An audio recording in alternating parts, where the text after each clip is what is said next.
சொன்ன இல்லைங்களா, அந்த உதித முனிவரால் பூஜிக்கப்பட்ட லிங்கம். அந்த கங்காதீஸ்வரர், மோகனவல்லி. அம்பாள் வந்து கிழக்கு, சுவாமி கிழக்கு.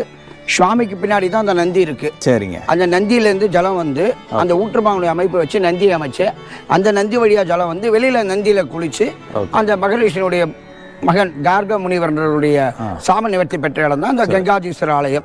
இது பழைய பேர் வந்து திரு ஊரல், கங்காதீஸ்வரர், மோகனவல்லி. அது எப்போ ஜலம் வந்து ஊரினே இருந்ததுக்குனால அதுக்கு ஊருக்கு பேரு அடைமொழி பழைய பேர் திருவுரல் எனும் தக்கோலம்.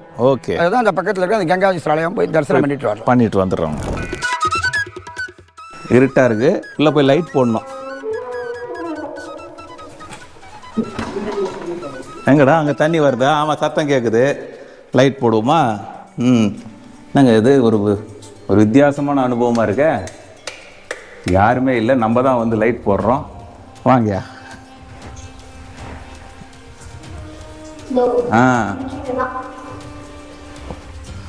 மோகனவல்லி தாயார் அம்பாள் இருக்காங்க.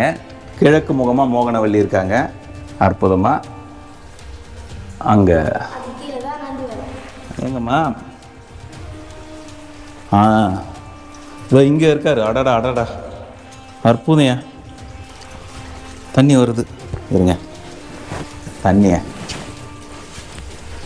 இதுக்கு பின்னாடி சிவபெருமான் இருக்காரா? இங்க இருக்கிறாரு திரு ஊரல் பதீஸ்வரர்.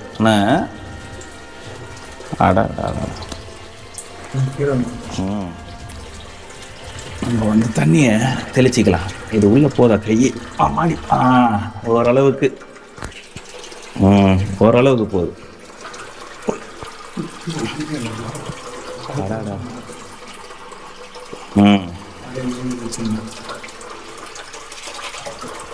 இந்தாடா தம்பி.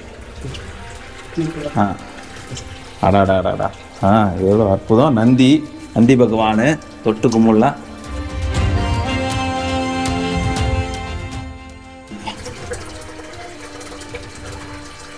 நந்தி வாயிலேருந்து தண்ணி வருது. இது அப்படியே இப்படி வெளியில வருது. வெளில வந்தோன்னா அந்த பக்கம் ஒரு துவாரம் வச்சிருக்காங்க. அப்படியே இங்கே வெளில வருது. இந்த திருக்கோயிலை பற்றிய முழு விவரங்களை தெரிந்து கொள்ள எங்களுடைய கோ டெம்பிள் யூடியூப் சேனலில் பாருங்கள்.